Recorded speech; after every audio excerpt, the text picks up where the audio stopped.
Hello students. तो नमस्कार आप सभी को। तो आइए स्टार्ट करते हैं जियोग्राफी का जो क्लास 6 जियोग्राफी का चैप्टर, अगला चैप्टर ग्लोब, अक्षांश एवं देशांतर। तो इस चैप्टर में बेसिकली हम लोग ग्लोब के बारे में पढ़ेंगे, अक्षांश और देशांतर रेखाओं के बारे में पढ़ेंगे। तो चलिए स्टार्ट करते हैं।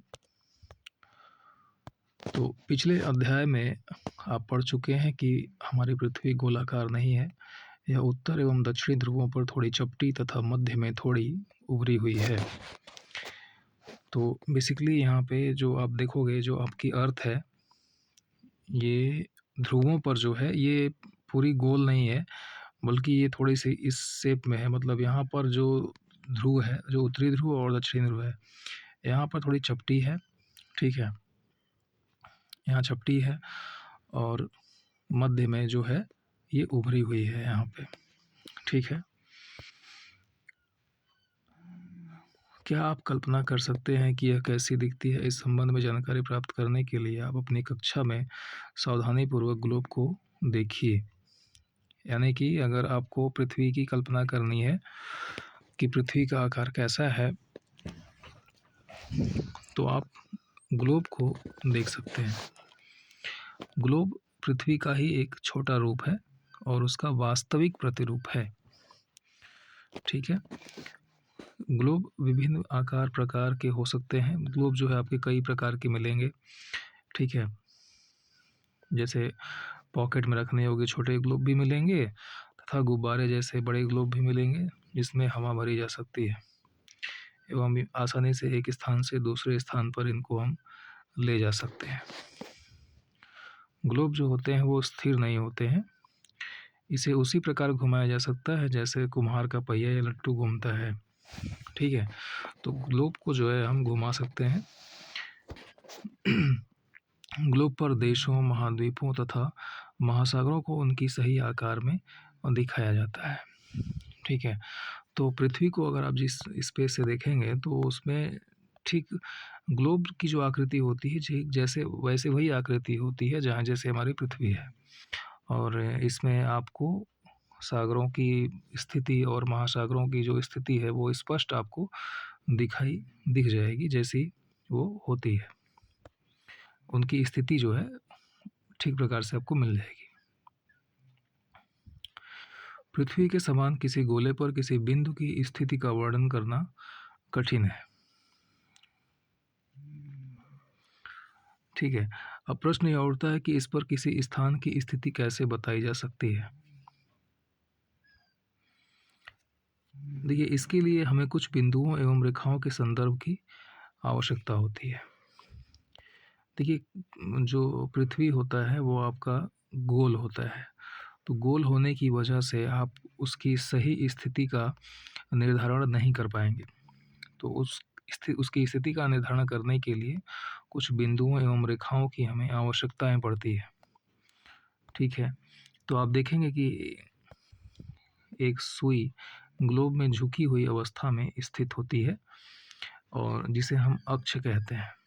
ग्लोब पर वे दो बिंदु जिनसे होकर ये गुजरती है उसे हम दक्षिणी ध्रुव और उत्तरी ध्रुव कहते हैं। तो बेसिकली आपको यहाँ पे ये समझना है कि ये हमारी ये जो है ये ग्लोब है और ये पृथ्वी का एक वास्तविक रूप है।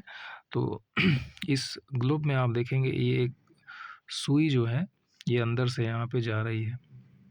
ठीक है, ये जो सुई है ये झुकी हुई है। ठीक है, लगभग 22-23 डिग्री जो है ये झुकी हुई है अपने तो अक्ष पर। ठीक है, तो इसी सुई को ही क्या कहा जाता है, अक्ष कहते हैं। ठीक है, और वास्तव में ये सुई जो है वास्तविक रूप में नहीं है, ये एक तरह का काल्पनिक है। ठीक है, ऐसा हम लोग मान सकते हैं।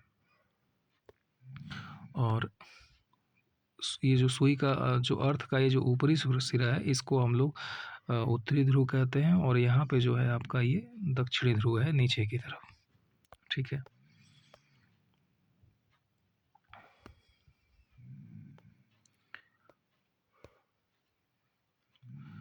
तो एक अन्य काल्पनिक रेखा जो ग्लोब को 2 बराबर भागों में बाँटती है, उसे हम विषुवत वृत्त कहते हैं।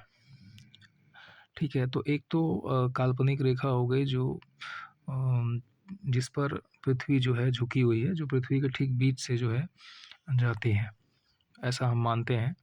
और एक और रेखा होती है जो पृथ्वी के ठीक मध्य से गुजरती है। ये आप देख पा रहे हो यहाँ पे डायग्राम में, ये मध्य से एक रेखा गुजरती है जिसको हम लोग विषुवत वृत्त कहते हैं। ये क्या करती है, ये पृथ्वी के उत्तर में स्थित आधे भाग, ये पृथ्वी को 2 बराबर भागों में बाँटती है। अब इसके ऊपर वाला जो भाग है, यानी कि ये वाला, इसको हम लोग कहेंगे उत्तरी गोलार्ध। क्यों? क्योंकि ये उत्तर दिशा में है, ठीक है। और इसके नीचे जो है दक्षिण दिशा होता है, तो इसके नीचे वाले भाग को हम लोग क्या बोलेंगे, दक्षिणी गोलार्ध कहते हैं। ठीक, इस तरह जो विषुवत वृत्त होता है, ये पूरे पृथ्वी को 2 बराबर भागों में बांट देता है। विषुवत वृत्त जो होता है, ये शून्य अंश अक्षांश को दर्शाता है। ठीक, अब ये जो विषुवत वृत्त है, इसको हम लोग डिग्री में नापते हैं। अगर हम यहाँ पे एक क्षैतिज लाइन ऐसे खींच दें, तो आप जानते हो ये सीधी जो लाइन होती है वो आपका 0 डिग्री का ही एंगल बनाएगी। ठीक है, अब जैसे अब यहाँ से हम इसको नापेंगे कैसे, एंगल को हम लोग ऐसे नापते हैं। यहाँ पे हमने सीधी लाइन खींच दिया, ठीक है, यहाँ पे तो 0 डिग्री है। अब यहाँ से यहाँ पे जाएंगे ऐसे, तो ये जो है यहाँ पे 20 डिग्री का एंगल बनेगा। फिर यहाँ से यहाँ जाएंगे तो ये 40 डिग्री का एंगल बनेगा। फिर यहाँ से यहाँ जाएंगे तो ये आपका 60 डिग्री का एंगल बनेगा। और यहाँ से फिर ये सीधे चले जाएंगे तो ये आपका 90 डिग्री का एंगल बन जाएगा। तो इस तरह से ये जो आप अक्षांश रेखाएं देख सकते हो, ये एंगल के हिसाब से होती हैं, ठीक है। और सभी जो अक्षांश रेखाएं होती हैं वो समांतर होती हैं, विषुवत रेखा के समांतर होती हैं। विषुवत रेखा से इनकी जो डिस्टेंस होती है वो हमेशा बराबर होती है, ठीक है। मतलब कि सभी अक्षांश रेखाओं के बीच की जो दूरी होती है वो बराबर होती है। और एक चीज़ और है, जैसे जैसे हम विषुवत रेखा से ध्रुवों की तरफ बढ़ते हैं, चाहे उत्तरी ध्रुव की तरफ बढ़ें और चाहे हम दक्षिणी ध्रुव की तरफ बढ़ें, तो ये अक्षांश रेखाएं जो है ये छोटी होती जाती हैं, ठीक है। आप देख सकते हो कि ये वाली अक्षांश रेखा जो है बड़ी दूरी तय करेगी। अब ये वाली जो है ऊपर आ गई तो ये इसको कम दूरी तय करना पड़ेगा। तो इस तरह से अक्षांश रेखाएं छोटी होती हैं और ध्रुवों पर जो है ये एक पॉइंट के रूप में हो जाती हैं, ठीक है। अब ये देखिए, विषुवत वृत्त जो है शून्य अंश अक्षांश को दर्शाता है। जो विषुवत वृत्त बीच से जाता है ये 0 डिग्री का होता है, 0 डिग्री का होता है। चूंकि विषुवत वृत्त से दोनों तरफ ध्रुवों के बीच की दूरी पृथ्वी के चारों ओर वृत्त का 1/4 है। इसके कहने का मतलब ये है कि ये हमारा विषुवत वृत्त है, ठीक। अब यहाँ से लेके यहाँ तक, ठीक, यहाँ से यहाँ तक का जो ये पूरा भाग होता है, ये पूरे वृत्त का 1/4 भाग होता है, 1/4 पार्ट ही होता है। तो इसलिए अगर हम इसको 1/4 भाग मान लें, ठीक, और अगर हम इसको पूरा घुमा दें तो ये कितना हो जाएगा, 360 डिग्री हो जाएगा। लेकिन अब हम इसको केवल इतना घुमाएं, यानी कि सिर्फ 1/4 पार्ट घुमाएं। हमने यहाँ तक घुमाया तो कितना घुमाया, सिर्फ 1/4 पार्ट ही घुमाया ना। अब जैसे मान लो ये गोला है, अब जो गोला होगा, जो बॉल होती है, ये मान लो बॉल है, तो यहाँ से यहाँ तक तो ये आधी बॉल हुई ना। अब इसका भी आधा अगर हम कर दें यहाँ से यहाँ, तो ये केवल क्या हुआ, 1/4 भाग हुआ। तो ये जो 1/4 भाग हुआ, तो इसका अगर हम निकालेंगे डिग्री जो है, तो पूरे 360 का 1/4 करेंगे तो वो आपका 90 डिग्री ही आएगा, तो अतः इसका माप जो है 360 डिग्री अंश का 1/4 यानी 90 अंश होगा। इस प्रकार 90 अंश उत्तरी अक्षांश उत्तरी ध्रुव को दर्शाता है तथा 90 अंश दक्षिणी अक्षांश दक्षिणी ध्रुव को दर्शाता है। मतलब 90 अंश उत्तरी अक्षांश कहाँ पे है, तो यहाँ पे है। इस जो पॉइंट आप देख रहे हो ये 90 अंश उत्तरी अक्षांश है, और ऐसे ही नीचे एक पॉइंट होता है उसको हम लोग 90 अंश दक्षिणी अक्षांश कहते हैं। तो इस प्रकार विषुवत वृत्त के उत्तर की सभी अक्षांश रेखाओं को उत्तरी अक्षांश कहा जाता है तथा विषुवत वृत्त के दक्षिण स्थित सभी समांतर रेखाओं को दक्षिणी अक्षांश कहा जाता है।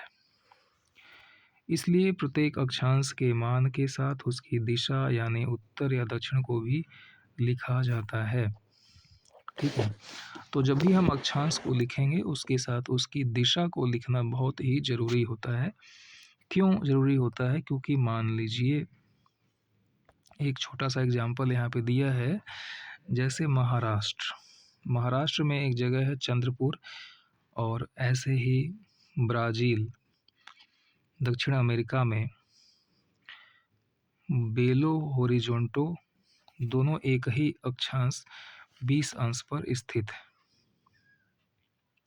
ठीक है, ये देखिए आपका ये 0 डिग्री है, ये 23.5 डिग्री है, 23.5 के नीचे जो है 20 डिग्री अक्षांश ऐसे जाएगा, और इसी अक्षांश पर यहाँ पे चूँकि आपका ये इंडिया है, ठीक है, और यहीं पे आपका ब्राज़ील जो है आपका दक्षिण अमेरिका है। तो दक्षिण अमेरिका में एक जगह है आपका बेलो होरिजेंटो, ठीक है, ब्राज़ील में, और ऐसे ही महाराष्ट्र में एक जगह है आपका चंद्रपुर। तो वो दोनों जो है 20 डिग्री अक्षांश पर स्थित है। ठीक है, लेकिन जो चंद्रपुर है वो विषुवत वृत्त के 20 डिग्री अंश उत्तर में है, और बेलो होरिजेंटो विषुवत वृत्त के 20 अंश दक्षिण में है। सॉरी, ये यहाँ पे है, दक्षिण में है। ये जो बेलो होरिजेंटो वो यहाँ पे होगा, दक्षिण में स्थित है। इसलिए हम कहते हैं कि चंद्रपुर 20 डिग्री उत्तरी अक्षांश पर है तथा बेलो होरिजेंटो 20 डिग्री दक्षिण पर है। अब चूंकि ये विषुवत वृत्त के दक्षिण में है तो इसलिए इसको 20 डिग्री दक्षिण अक्षांश कहा जाएगा, और इसको 20 डिग्री उत्तरी अक्षांश कहा जाएगा।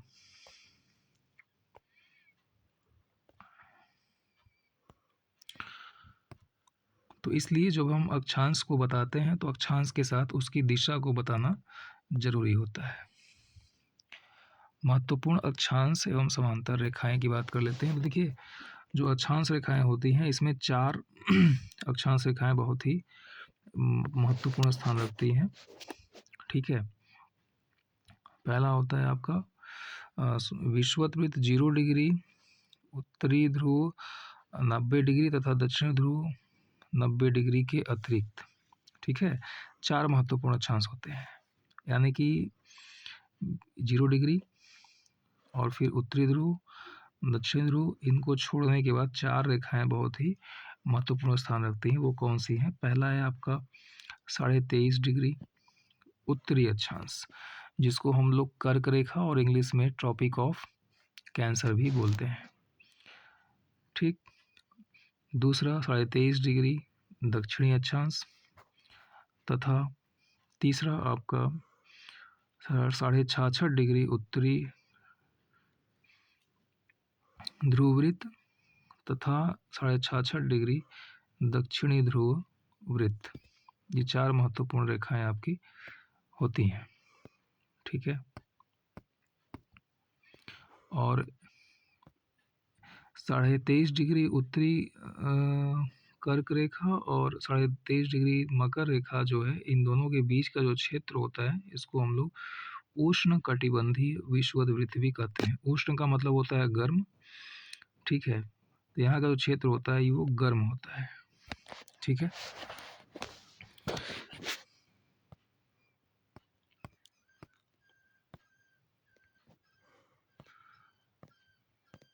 और यहाँ पे सॉरी, यहाँ पे थोड़ा सा इसको मैं सही कर लेता हूँ।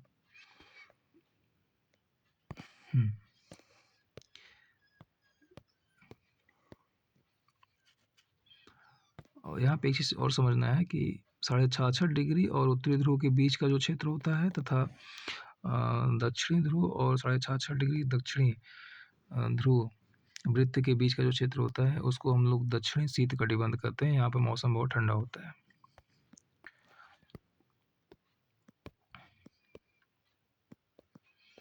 ठीक है, तो इसको हम लोग शीतोष्ण कटिबंध, दक्षिणी शीतोष्ण कटिबंध और इस वाले जोन को हम लोग उत्तरी शीतोष्ण कटिबंध कहेंगे।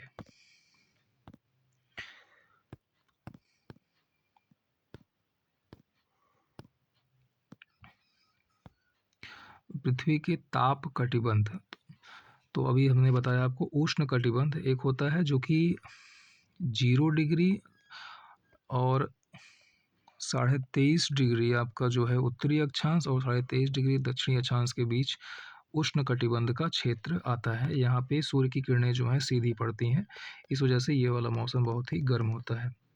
ठीक, और जैसे जैसे इसके ऊपर जाएंगे सूर्य की किरणें जो हैं तिरछी पड़ेंगी। ठीक है, यहाँ किरणें आपकी सीधी पड़ेंगी, इसके बाद इधर आपकी किरणें जो हैं तिरछी पड़ती हैं। तिरछी पड़ने की वजह से यहाँ मौसम इनकी अपेक्षा ठंडा होता है।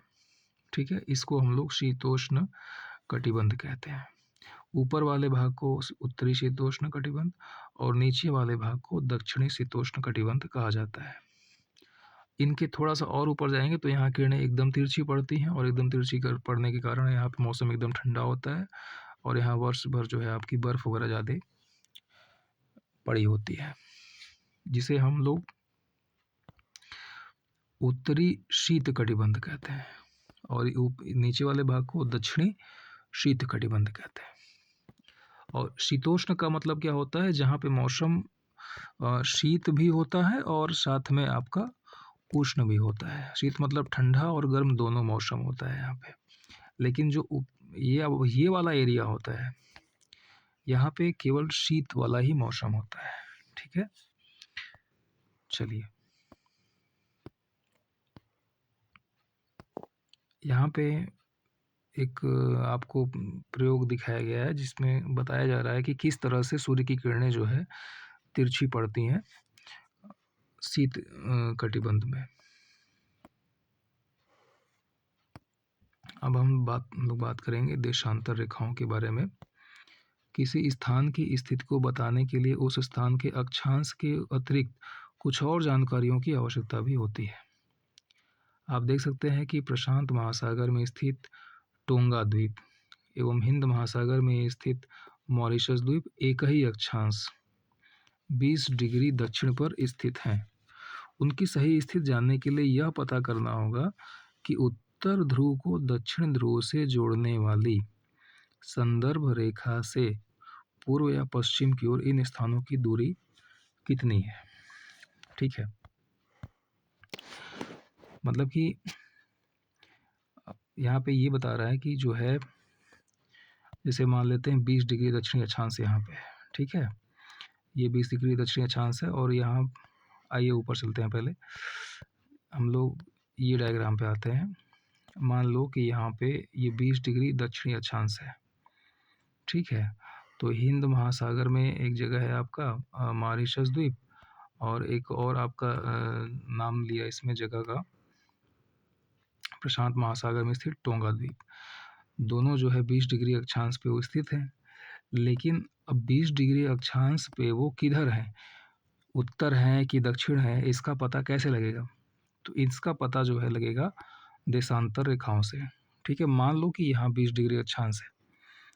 अब ये इधर आओगे तो आपका प्रशांत महासागर है, इधर भी एक कुछ हिस्सा प्रशांत महासागर का, हिंद महासागर जो है यहाँ पे है आपका। तो अब पता कैसे चले, हो सकता है कि वो जगह यहाँ भी हो सकता है कि वो यहाँ भी हो सकता है कि वो यहाँ हो, चूँकि 20 डिग्री जो अक्षांश है वो पूरा यहाँ तक है, पूरा पूरा पूरा पृथ्वी को एक चक्कर है ये, है ना, चारों तरफ है पृथ्वी के। तो कहाँ पे है वो जगह, वो कैसे पता करेंगे। तो वो पता करने के लिए हमें देशांतर रेखाओं का ज्ञान जरूरी है, होना ज़रूरी है। तब ये पता चलेगा कि कितना पूरब की तरफ है और कितना वो पश्चिम की तरफ है।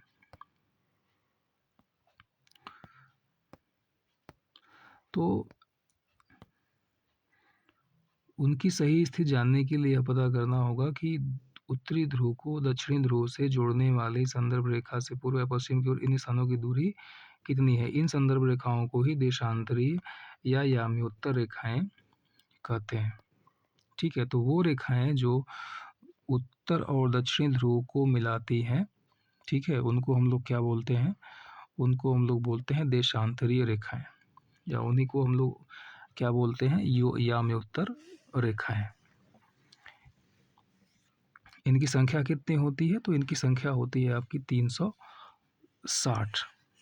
ठीक है, क्योंकि हर 1 डिग्री पे एक देशांतर रेखा बनी होती है।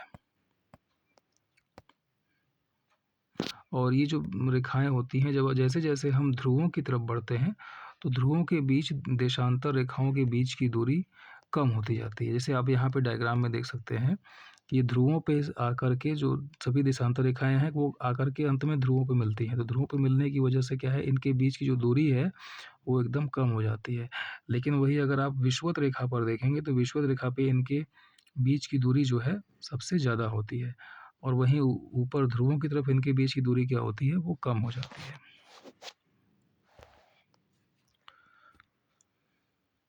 अब वो रेखा जो पृथ्वी के ठीक बीचों बीच से गुजरती है, ठीक है, वो रेखा जो पृथ्वी के ठीक बीचों बीच उत्तरी और दक्षिणी ध्रुव को जोड़ती है, उसको हम लोग प्रमुख याम्योत्तर रेखा कहते हैं। इसका मान 0 डिग्री देशांतर है तथा यहाँ से हम 180 डिग्री पूर्व या 180 डिग्री पश्चिम तक गणना करते हैं। ठीक है, मतलब कि ये मेन रेखा है, ये 0 डिग्री है, इसके इधर 180 देशांतर रेखाएं हैं और इसके इधर यानी कि पश्चिम पूर्व में और में भी 180 देशांतर रेखाएं बनती हैं। ठीक,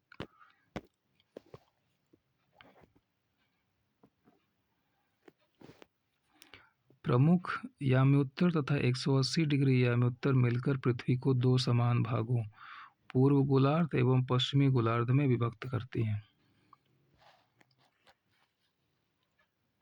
ठीक है, तो ये जो 0 डिग्री याम्योत्तर रेखा है वो, तथा इसके ठीक ठीक सामने उस तरफ ये वाली जो रेखा जो नीचे जाके यहाँ पे मिलेगी उसको बोला जाएगा 180 डिग्री याम्योत्तर। ये दोनों मिल करके इस पूरे पृथ्वी को क्या करती हैं, पश्चिमी गोलार्ध और पूर्वी गोलार्ध में बांट देती हैं। ठीक है, तो अगर आपसे प्रश्न पूछे कि पूरी पृथ्वी को कौन सी 2 रेखाएं मिलकर पूर्वी और पश्चिमी भाग में बांटती हैं, तो पहला तो होगा 0 डिग्री याम्योत्तर, और उसके बाद फिर जो है ऐसे ऐसे खींचते जाएंगे 180 जो है यहाँ पे लमसम आएगा, तो 180 डिग्री जो है याम्योत्तर मिल करके पूरे अर्थ को 2 भागों में बांट देती है। अब ग्लोब पर अक्षांश रेखाओं एवं देशांतरी याम्योत्तरों के द्वारा बनी ग्रिड को देखो। अगर आपको किसी स्थान के अक्षांश एवं देशांतर की सही जानकारी हो तो ग्लोब पर आप उस स्थान का पता आसानी से लगा सकते हैं। ठीक, तो कहने का मतलब ये है कि अगर आपको किसी स्थान की सटीक जानकारी चाहिए तो उसके लिए क्या जानकारी होनी चाहिए, उसके लिए 2 चीज़ों की जानकारी होनी चाहिए। पहला देशांतर, उसकी देशांतरीय स्थिति, और दूसरा उसकी अक्षांशीय स्थिति। जैसे असम में धुबरी धुबरी जो है 26 डिग्री उत्तरी अक्षांश एवं 90 डिग्री पूर्वी देशांतर पर स्थित है। तो जब जैसे ही मैंने कहा कि 26 डिग्री उत्तरी अक्षांश, तो आप तुरंत पहुंच जाओगे 26 डिग्री उत्तरी अक्षांश पे। ये विषुवत रेखा है, ये 20 और ये आपका 40 है, तो 20 पर लगभग मान के चलो कि 26 डिग्री उत्तरी अक्षांश यही वाली होगी आसपास, यहाँ पे आ गए। इसके बाद 90 डिग्री पूर्वी देशांतर पर स्थिति है, तो ये 0 डिग्री है आपका। ठीक है, अब 90 डिग्री का मतलब हो गया कि लमसम यहाँ पे मान लेते हैं। ठीक, यानी कि अब अगर मान लो ये वाली जो है ये 90 डिग्री देशांतर रेखा है और ये जो है 26 डिग्री है। जहाँ पे ये दोनों काटेंगे एक दूसरे को, वहीं पे आपका असम स्थित होगा। उसी बिंदु पर आपका असम स्थित है।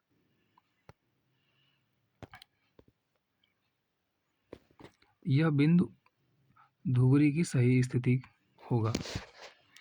अब इसको समझने के लिए कागज पर समान दूरी वाली क्षैतिज ऊर्ध्वाधर रेखाएं खींचिए। ऊर्ध्वाधर रेखाओं को संख्या इतना से, अच्छा ये आपको एक छोटा सा प्रैक्टिकल करने के लिए बता रहा है। ये एक्टिविटी है जो यहाँ पे दिया गया है नीचे,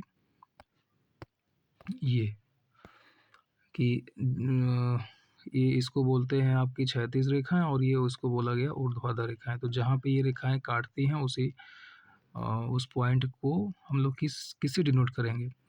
जैसे अगर मान लो ये क ख ग घ ये जो है ये किसको डिनोट कर रही हैं, अक्षांशों को।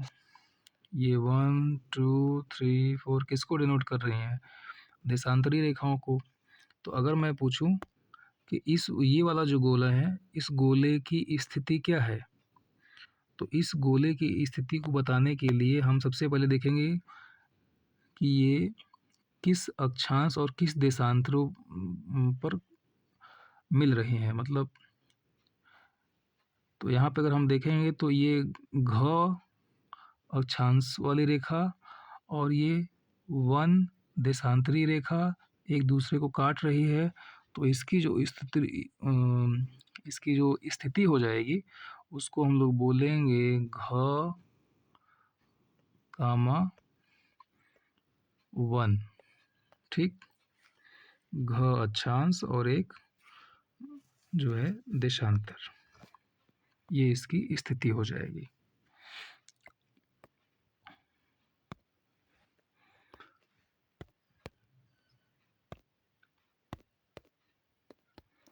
अब यहाँ पर एक आपको मैप दिया गया है। मैप के माध्यम से जो चीज़ें हैं वो समझाने का प्रयास किया गया है यहाँ पे। ठीक है, ये जो आप लाइन देख सकते हो यहाँ पे, ये देशांतरी लाइनें हैं। ठीक है,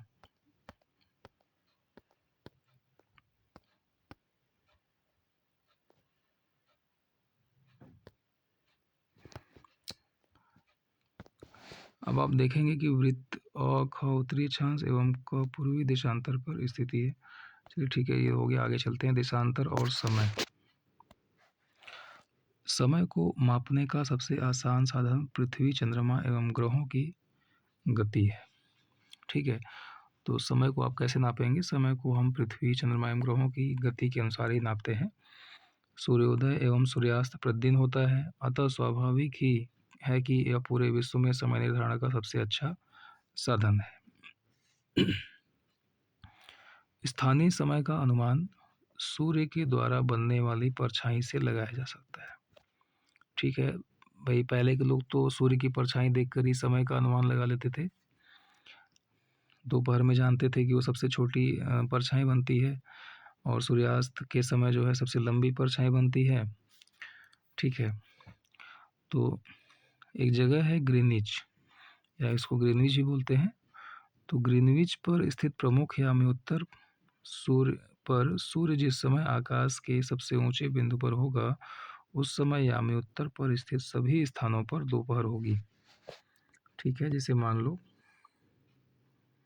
ये अर्थ है और ये आपकी याम्योत्तर रेखा है। तो इसमें ये एक बीच वाली रेखा आ रही है, ये इसको हम मान लेते हैं 0 डिग्री या प्रमुख याम्योत्तर। और ये जो है जाती है कहाँ से? ये ग्रीनविच से जाती है। ग्रीनविच एक जगह है, वहाँ से वो जाती है। ठीक है, तो अब इस लाइन पर, इस ग्रीनविच लाइन पर जितने भी शहर होंगे वहाँ पर क्या होगा? वहाँ पर एक ही आपका समय मान लिया जाएगा। ठीक है, अगर इस रेखा पर दोपहर है तो वो सभी बिंदुओं पर ही दोपहर का ही समय होगा। चूँकि पृथ्वी पश्चिम से पूर्व की ओर चक्कर लगाती है। पश्चिम से पूर्व का मतलब इधर से इधर, इधर पश्चिम है और इधर आपका पूर्व है। अतः वे स्थान जो ग्रीनविच के पूर्व में है, ठीक है, इसे मान लो ये ग्रीनविच है, इसके पूर्व में जो स्थान है और जो ईस्ट को, ईस्ट मतलब पूर्व, तो ये वाले जो स्थान है वो ग्रीनविच रेखा से क्या है, आगे है, और ये वाला स्थान जो है इससे क्या है, पीछे है, और तथा जो पश्चिम में है उनका समय पीछे होगा। ठीक है, अब पृथ्वी जो है हमारी ऐसे घूम रही है, ठीक, पूरब से पश्चिम घूम रही है।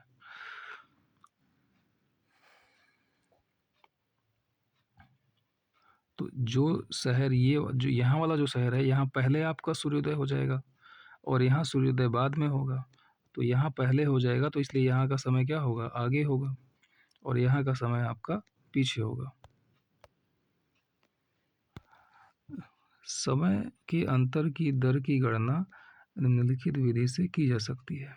देखिए, पृथ्वी लगभग 24 घंटे में अपने अक्ष पर 360 डिग्री घूम जाती है, अर्थात वह 1 घंटे में 15 डिग्री एवं 4 मिनट में 1 डिग्री घूमती है। ये कैसे आया? देखो, 24 घंटे में वो 36 डिग्री घूमती है, ठीक, 24 बराबर 360 डिग्री, ये 24 आवर है, 24 घंटे। तो भैया 1 घंटे बराबर कितना हुआ, 1 घंटे बराबर हो गया 360 बट्टे 24। अब ये इसको काटोगे तो ये आएगा 15 डिग्री, यानी 1 घंटे में वो घूम जाती है 15 डिग्री। अब इसी 1 घंटे को कन्वर्ट कर दो मिनट में तो हो जाएगा 60 बराबर 15 डिग्री। अब अगर हम यहाँ से 1 डिग्री निकालें तो 1 डिग्री बराबर हो जाएगा 60 बटे 15 यानी कि 4, ठीक, मिनट, यानी 1 डिग्री में 4 मिनट ये घूम जाती है। इस प्रकार जब ग्रीनविच में दोपहर 12 बजते हैं तब ग्रीनविच से 15 डिग्री पूर्व, ये ग्रीनविच है, 15 डिग्री पूर्व मतलब इधर, मान लो ये 15 डिग्री पूर्व है, में समय क्या होगा, ठीक है। तो अब 1 डिग्री में तो 4 मिनट होते हैं, तो 15 डिग्री में 4 से गुणा कर लो यानी 60 मिनट, ठीक। तो अब यहाँ पे क्या होगा, यहाँ पे अगर 12 बज रहा है तो यहाँ तो 12 1 घंटा पहले बज चुका होगा, चूँकि इधर सन पहले उगता है। तो यहाँ पे कितना बजेगा, 1 बज रहा होगा, ठीक है। 1 घंटा आ गया, फिर वहाँ दोपहर का 1 बजा होगा। लेकिन अगर वही यहाँ पे कहा जाए 15 डिग्री पश्चिम में, तो वहाँ का समय क्या होगा, 1 घंटा पीछे, यानी कि 11 बज रहा होगा।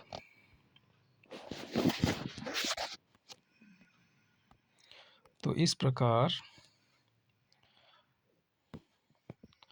इसी प्रकार जब ग्रीन, तो इस प्रकार तो हो गया आपका, जब ग्रीनविच पर दोपहर के 12 बजे होंगे उस समय 180 डिग्री पर मध्य रात्रि हो रही होगी, क्योंकि ग्रीनविच जो है 0 डिग्री पर है और 180 डिग्री ग्रीनविच के ठीक पीछे पड़ता है, पृथ्वी के ठीक अपोजिट साइड।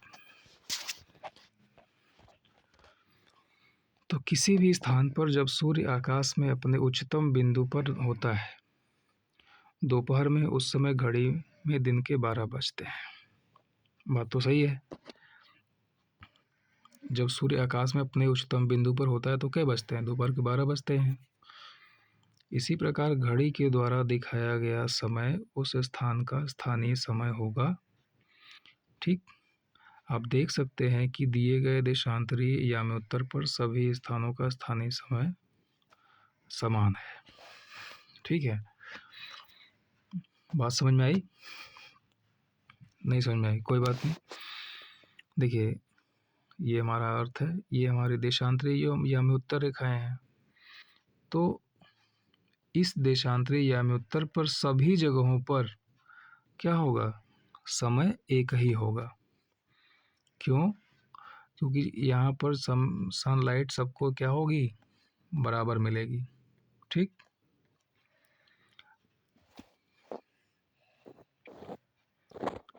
सभी स्थानों पर समय समान होगा इसलिए, ठीक। अब बात करते हैं मानक समय में कि मानक समय क्या होता है। देखिए, अलग अलग याम्योत्तर पर स्थित स्थानों के स्थानीय समय में अंतर होता है।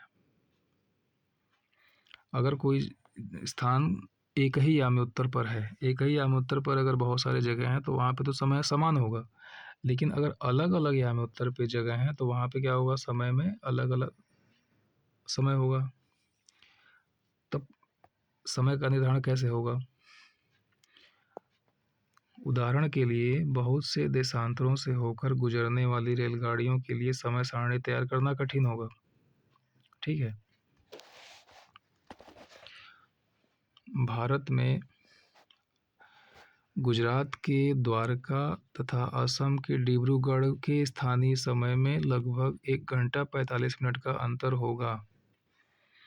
ये असम पड़ता है यहाँ पे, तो असम में एक जगह है आपका डिब्रूगढ़, ठीक, और ये गुजरात है। गुजरात में एक जगह है द्वारका, यहाँ पे जो आप ब्लू कलर की लाइन देख रहे हो, यहाँ पे एक द्वारका जगह है। यहाँ से और यहाँ तक के जो समय में जो है अंतर कितना है, 1 घंटा 45 मिनट का। मतलब कि यहाँ पे जो सूर्योदय है 1 घंटा 45 मिनट पहले होगा और यहाँ पे सूर्योदय 1 घंटा 45 मिनट बाद होगा। अगर यहाँ पे दिन के 6 बजे सूर्योदय हो रहा है तो यहाँ पे सूर्योदय आपका कितना बजे होगा, 7:45 पे, यानी 7:45 बजे, ठीक। सीधे सीधे 2.25 घंटे का अंतर होगा। तो इसलिए तो अब इतना ज़्यादा समय में अगर अंतर आएगा तो बहुत ज़्यादा दिक्कत आएगी, क्योंकि अब यहाँ पे जो ट्रेनें चलेंगी वो अपने समय से चलेंगी, यहाँ पे जो ट्रेनें चलेंगी वो अपने हिसाब से चलेंगी, ठीक। तो इसलिए यह आवश्यक है कि देश के मध्य भाग से होकर गुजरने वाली किसी याम्योत्तर के स्थानीय समय को देश का मानक समय माना जाए। इस याम्योत्तर रेखा के स्थानीय समय को पूरे देश का मानक समय माना जाता है।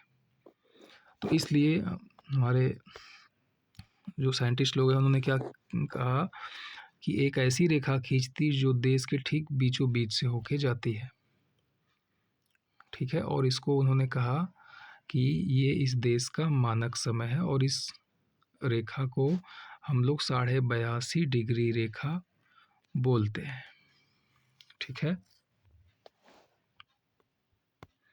और 82.5 डिग्री पूर्वी देशांतर बोलते हैं इसको।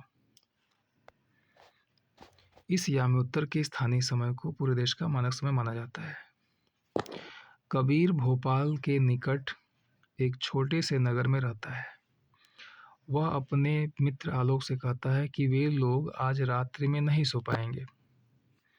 भारत व इंग्लैंड के बीच एक क्रिकेट मैच लंदन में 2 बजे अपराह्न में शुरू होगा, ठीक। लंदन में 2 बजे अपराह्न का मतलब होता है 2 बजे दोपहर में, अर्थात भारत के समयानुसार जो मैच है वो शाम के 7:30 बजे शुरू होगा तथा देर रात्रि में समाप्त होगा। क्या आप जानते हैं कि भारत एवं इंग्लैंड के बीच समय में क्या अंतर है? जी हाँ, तो आइए इसको बात समझ लेते हैं। भारत ग्रीनविच के पूर्व 82.5 डिग्री पूर्व में स्थित है, ठीक है। ये ग्रीनविच है, तो भारत कहाँ पे स्थित है? ये ग्रीनविच के पूर्व, ये ग्रीनविच जो है 0 डिग्री है और इसके पूर्व में 82.5 डिग्री पर, ठीक है, यहाँ पर क्या है आपका भारत है, ठीक। ये आपका सपोज दैट भारत है यहाँ पे, तथा यहाँ का समय ग्रीनविच से 5 घंटा 30 मिनट आगे। चूँकि देखो ये ग्रीनविच है और इसके इधर भारत है ना, तो सबसे पहले सूर्योदय कहाँ होगा? यहाँ पे होगा, ठीक। तो यहाँ पे सूर्योदय पहले होगा तो यहाँ का समय क्या होगा? यहाँ के समय से आगे होगा। अब 5.5 घंटा ही क्यों? क्योंकि ये 82 डिग्री 30 मिनट है। अब आप जानते हो कि 1 डिग्री में 4 मिनट होता है, तो 4 गुणे 82 कर दो, 4 दूनी 8, 4 अठे 32, 138 मिनट ये हो गया, और 30 डिग्री 30 मिनट इसमें और जोड़ दो, ठीक है। तो लमसम आपका 7.5 घंटा आपका आएगा, सॉरी 5 घंटा 30 मिनट लमसम आएगा, ठीक है। इसलिए जब लंदन में दोपहर के 2 बजे होंगे तो भारत में शाम के 7:30 बजेंगे। कुछ देशों का देशांतरी विस्तार अधिक होता है, जिसके कारण वहाँ एक से अधिक मानक समय अपनाए गए हैं। माने कि जो मानक समय है वो कहीं कहीं पर एक से ज़्यादा भी हो सकते हैं, जैसे कि रूस में कुल 11 मानक समयों को अपनाया गया है। पृथ्वी को 1 घंटे में 24 समय क्षेत्रों में बांटा गया है, ठीक है। तो पृथ्वी को कितने घंटों में बांटा गया है? 24 समय क्षेत्रों में बांटा गया है। इस प्रकार प्रत्येक समय क्षेत्र 15 डिग्री देशांतर तक के क्षेत्र को घेरता है, ठीक। तो ये चैप्टर आपका लमसम कंप्लीट हुआ, और इसका जो है प्रश्न उत्तर हम लोग करेंगे। पहले हम लोग सारे चैप्टर्स को पढ़ेंगे, और उसके बाद आप लोग का फिर सभी चैप्टर से ऑब्जेक्टिव टाइप के क्वेश्चन आपको मैं कराऊंगा।